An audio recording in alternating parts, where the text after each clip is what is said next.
ओम शांति।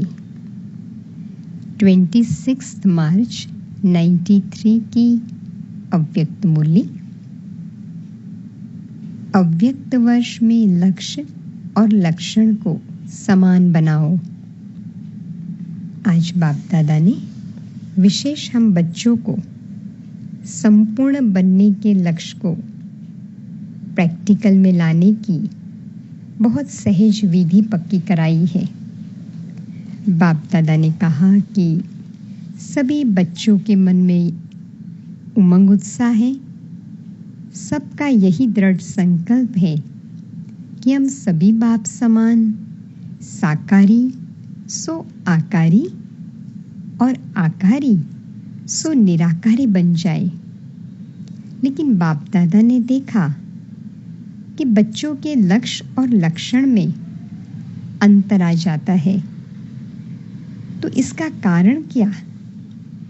तो बाबा ने कहा कि समय प्रमाण, सर्कमस्टांस प्रमाण, समस्या प्रमाण कई बच्चे अपने पुरुषार्थ के द्वारा लक्ष्य और लक्षण को समान तो बनाते हैं, लेकिन वह नेचुरल और नेचर बनना चाहिए। इसमें और अटेंशन चाहिए। लेकिन बाबा ने कहा कि अंतर होने की कौन सी मुख्य बात है जिसके कारण अंतर आ जाता है दोनों में? उसका मूल आधार बाबा ने कहा, बच्चों को निरअहंकारी बनना पड़ेगा, क्योंकि अहंकार अनेक प्रकार के हैं और ये अहंकार दे अभिमान, इसका विस्तार बहुत है। एक मोटे रूप से दे अभिमान है जो कई बच्चों में नहीं है, लेकिन सूक्ष्म रूप का भी दे भान है, जिसको बाबा ने आज स्पष्ट किया। चाहे स्वयं की देह, औरों की देह, आकर्षण देह का। और कई बच्चे मोटे रूप में पास है, लेकिन देह के संबंध से, संस्कार से, अपनी बुद्धि की विशेषताओं में, गुणों की विशेषताओं में, कलाओं में अभिमान आता है। सूक्ष्म नशा, जिसको रोग या अहंकार सूक्ष्म कहते हैं। तो यहाँ बाबा ने स्पष्ट किया कि देखो, बड़े अभिमान को तो जीत भी लेते बच्चे, लेकिन सूक्ष्म अभिमान और नशा जो है ना, जिसमें अपनी विशेषता, संस्कार कुछ भी आ सकता है, तो ये रोग या ये नशा, ये देह भान भी हमें अपने लक्ष्य से दूर ले जाता है। और आकारी फरिश्ता नेचुरल और निरंतर नहीं बनने देता है, क्योंकि आकारी फरिश्ते भी देभान से तो परे होते हैं ना, डबल लाइट स्थिति में होते हैं। तो दे अहंकार निराकारी बनने नहीं देगा। अंडरलाइन करेंगे, बाबा आज पक्का कराते हैं, तो हमें अब चेक करना है। बाबा ने आज कहा आगे, बच्चे, कोई भी सूक्ष्म अभिमान अंश रूप में रहा तो नहीं है, जो समय प्रमाण, कहाँ सेवा प्रमाण इमर्ज हो जाता है, क्योंकि ये अंश मात्र ही समय पर धोखा देने वाला है। पक्का करेंगे।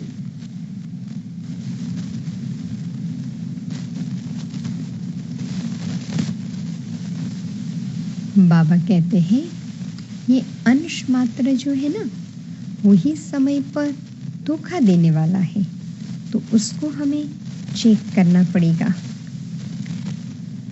फिर बाबा ने कहा, देखो, ये चेकिंग बहुत गहरी करनी है, तो आज हम सभी इस बात को चेक करेंगे कि चलते चलते ये सूक्ष्म अभिमान तो मेरे में नहीं है, और उसी के कारण हम फरिश्ता स्थिति का अनुभव नहीं कर सकते हैं।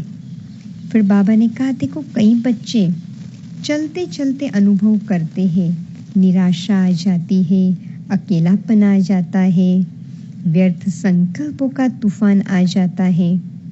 फिर सोचते ऐसा क्यों हुआ, योग किया, क्लास किया, अमृत वेला किया, फिर भी ऐसा क्यों हो रहा है। फिर मोटे रूप में देखते हैं तो कोई गलती तो नहीं हुई, लेकिन सूक्ष्म अभिमान के स्वरूप का अंश सूक्ष्म में प्रकट होता है। इसलिए कोई भी काम में फिर दिल नहीं लगती है। वैराग्य उदास उदास फील होता है, या तो एकांत में चले जाने का दिल होता है। तो ये जो बातें अनुभव होती है ना, इन सब परिस्थितियों का कारण अंश की कमाल जो धमाल में बदल जाती है। देखो बाबा ने कितना स्पष्ट किया। तो संपूर्ण निरअहंकारी बनना अर्थात आकारी निराकारी सहज बनना, अंडरलाइन करेंगे। तो आकारी और निराकारी स्थिति का अनुभव करने के लिए हमें संपूर्ण निरअहंकारी बनना पड़ेगा। तो सूक्ष्म चेकिंग करेंगे, थोड़ा भी रोब जोश अभिमान न हो। जैसे कभी कभी दिल नहीं होती है ना कि क्या एक ही दिनचर्या से चलना है, चेंज भी तो चाहिए। न चाहते भी वह स्थिति आ जाती है। लेकिन जब निरअहंकारी बन जाएंगे ना, तो आकारी और निराकारी स्थिति से नीचे आने की दिल ही नहीं होगी। उसी में ही लवलीन स्थिति का अनुभव करेंगे, क्योंकि आपकी ओरिजिनल अनादि स्टेज निराकारी है। देखो बाबा ने कितनी गहराई स्पष्ट की कि बच्चे ये स्थिति में स्थित होने के बाद लवलीन रहेंगे, नीचे आने का दिल नहीं होगा, क्योंकि वो अनादि स्टेज है। जैसे निराकार आत्मा ने इस शरीर में प्रवेश किया, शरीर ने आत्मा में नहीं प्रवेश किया, आत्मा ने शरीर में। तो अहंकार आने का दरवाजा एक ही शब्द है, मैं। तो यहाँ बाबा ने उसकी विधि बताई, उसका सॉल्यूशन बताया कि बच्चे अब अभ्यास करो। जब भी मैं शब्द आता है तो मैं आत्मा फलाना या फलानी नहीं, मैं शब्द उड़ाने वाला है और नीचे लाने वाला भी है। तो चेक करो, अब आदत डालो, मैं सोचा और निराकारी स्वरूप में स्थित हो जाए। कितनी बार मैं शब्द कहते हो, मैंने ये कहा, मैं ये करूंगी, मैं सोचती हूँ, अनेक बार मैं यूज करते हो ना। तो अब सहज विधि बाबा बताते हैं, मैं शब्द यूज करो तो याद करो मैं निराकारी आत्मा, मैं निराकारी आत्मा स्वरूप हूँ। यह स्मृति में लाएंगे ना तो देह भान से परे हो जाएंगे। सारे दिन में 25-30 बार तो जरूर कहेंगे ना। बोलते नहीं हो तो सोचते हो, मैं यह करूंगी, मुझे यह करना है। तो यह भी अभ्यास स्मृति में लाओ, मैं निराकारी आत्मा। तो कर्म संबंध के स्वरूप से संबंध में आओ, बंधन के रूप में नहीं। देह भान में आना अर्थात कर्म बंधन में आना। तो देखो बाबा ने कितनी सुंदर विधि आज हम बच्चों को पक्की कराई। आज से हम इसका अभ्यास करेंगे। जब भी मैं शब्द आए, मुझे ये करना है, मेरे साथ मैं ये करूंगी, वहाँ वहाँ हम ऐड करेंगे मैं निराकारी आत्मा। फील करेंगे, प्रैक्टिस। तो कितनी बार अनादि स्थिति की प्रैक्टिस हो जाएगी। तो कितनी सहज विधि है, अपने आप दे अभिमान निकलता जाएगा।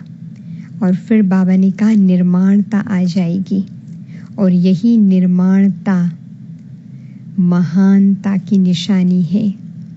यही निर्माणता वृत्ति में, दृष्टि में आएगी तो फरिश्ता बन जाएंगे। कोई भी प्रकार का देभान नहीं आएगा। तो अब बाबा ने कहा, सेवा में सफलता पाने की यही विधि है कि वाणी के साथ साथ पहले अपनी स्थिति और स्थान के वाइब्रेशंस को पावरफुल बनाओ। जैसे आपके जड़ चित्र क्या सेवा कर रहे हैं, वाइब्रेशन द्वारा ही तो भक्तों को प्रसन्न करते हैं ना। तो अब वाणी के साथ वाइब्रेशन की ऐसी विधि बनाओ जो वाणी और वाइब्रेशंस डबल काम करे। तो यहाँ बाबा ने और एक एडिशन पुरुषार्थ की करवाई कि बच्चे प्रैक्टिस करो और वृत्ति में सबके प्रति निर्माणता और वृत्ति में निरअहंकारिता आएगी ना, तो पावरफुल वृत्ति सेवा में सफलता लाएगी। बाबा ने कहा, देखो आप लोग अपने जीवन में अनुभवी हो ना कि कोई का उल्टा वाइब्रेशन अगर आपके मन में या बुद्धि में बैठ जाता है, कितना समय जाता है ना। तो अब ये रूहानी वाइब्रेशंस फैलाने के लिए अपने मन में, बुद्धि में व्यर्थ वाइब्रेशंस को समाप्त करना पड़ेगा। किसी के भी प्रति अगर व्यर्थ वाइब्रेशन होगा तो वो दीवार बनेगा। जैसे सूर्य कितना भी प्रकाश में हो, अगर आपके सामने दीवार आ गई, बादल आ गई, तो सूर्य के प्रकाश को प्रज्वलित होने नहीं देते हैं ना।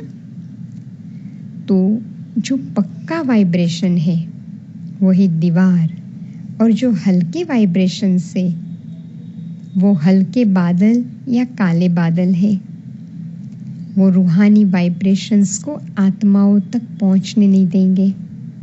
फिर बाबा ने दूसरा मिसाल दिया, जैसे सागर में कोई जाल डालकर अनेक चीजों को एक बार इकट्ठा कर लेते हैं ना, या कहाँ भी अपनी जाल फैलाकर एक समय पर अनेकों को अपना बना सकते हो। ये बाबा ने मिसाल दिया कि रूहानी वाइब्रेशंस ऐसे जाल का काम करता है, वायुमंडल बना देता है। आगे की सेवा में वृत्ति द्वारा ही रूहानी वाइब्रेशंस के साथ साथ फास्ट सेवा होगी। वाइब्रेशन और वायुमंडल के साथ साथ वाणी की भी सेवा करेंगे तो एक ही समय पर अनेक आत्माओं का कल्याण कर सकेंगे। फिर बाबा ने कहा, बच्चे अभी प्लान बनाओ, समय मुकर्रर करो। एक साल में कुछ मास स्वपुरुषार्थ, कुछ मास सेवा, तपस्या, ऐसे 12 मास को डिवाइड करो।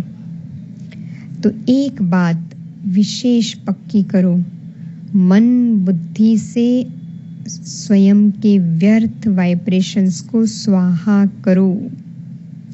किसी भी आत्मा के प्रति व्यर्थ वाइब्रेशंस ना हो बस।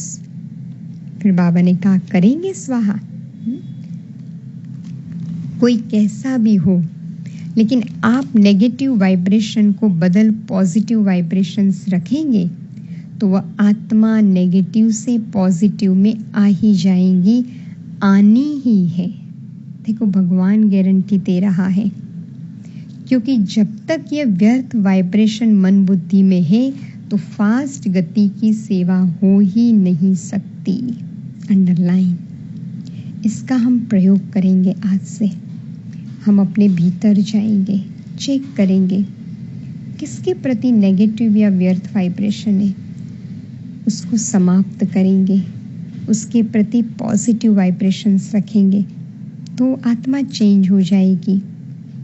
फिर बाबा ने कहा, वृत्ति द्वारा रूहानी वाइब्रेशंस फैलाना है।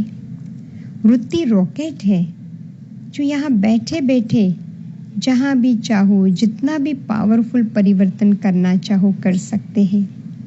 ये रूहानी रॉकेट है, जहाँ तक जितनों को पहुँचाना चाहो उतना पावरफुल वृत्ति से वाइब्रेशंस और वायुमंडल को बना सकते हो।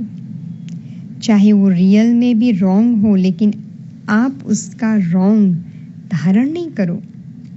रॉन्ग को आप क्यों धारण करते हो? हाँ, देखो बाबा कहते चलो कोई रियल में रॉन्ग है तो भी धारण नहीं करो, आप अपनी पॉजिटिविटी से चेंज करो। श्रीमत तो यही है ना तो अब नॉलेजफुल के साथ पावरफुल बनकर उसको समाप्त करना, इसे समझदार कहा जाता है। तो इस वर्ष मन और बुद्धि को बिल्कुल व्यर्थ से फ्री करो। यही फास्ट गति की सेवा है। फिर बाबा ने कहा, कोई कैसा भी हो क्षमा करो। शुभ भावना, शुभ कामना की वृत्ति से शुभ वाइब्रेशन धारण करो, क्योंकि लास्ट में आगे बढ़ते हुए यही वृत्ति वाइब्रेशंस आपकी सेवा बढ़ाएगा। तब जल्दी से जल्दी कम से कम 9 लाख तो बना सकेंगे ना। तो फिर बाबा ने फिर पक्का कराया, बच्चे समझा, अब व्यर्थ वृत्ति और व्यर्थ वाइब्रेशन स्वाहा। फिर देखो, नेचुरल योगी और नेचर में फरिश्ता बन ही जाएंगे। बहुत सुंदर बात बाबा ने कही। तो आज से हम सब ये प्रैक्टिस शुरू कर देंगे। फिर बाबा ने कहा, अब बाप को कंबाइन रखो। सदा बाबा मेरे साथ है, मैं निराकारी आत्मा हूँ। ऐसे पुरुषार्थ को तीव्र गति से आगे बढ़ाना है। तो बाबा के आज के इशारों को प्रैक्टिकल में लाएंगे। 1 मिनट के लिए साइलेंस में जाए अपने भीतर। आज बाप दादा ने कहा, बच्चे लक्ष्य और लक्षण को समान बनाना है। साकारी सो आकारी, सो फरिश्ता, सो निराकारी बनना है। तो पहला अभ्यास सूक्ष्म देभान और मेपन को चेक करके निकालना है। थोड़ा भी कोई भी बात का नशा या रोग न हो।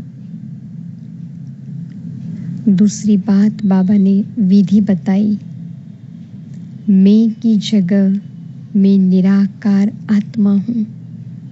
ये बार बार पक्का करे मनसा वाचा में। तो इससे स्वतः निराकारी स्थिति याद रहेगी। तीसरी बात बाबा ने कहा, किसी के भी प्रति व्यर्थ या नेगेटिव भाव को समाप्त कर दो। तो आज से धून लगा ले, मुझे अपनी श्रेष्ठ वृत्ति से सबका परिवर्तन करना है। तो स्वतः ही फरिश्ता स्थिति का अनुभव होता जाएगा। ओम शांति।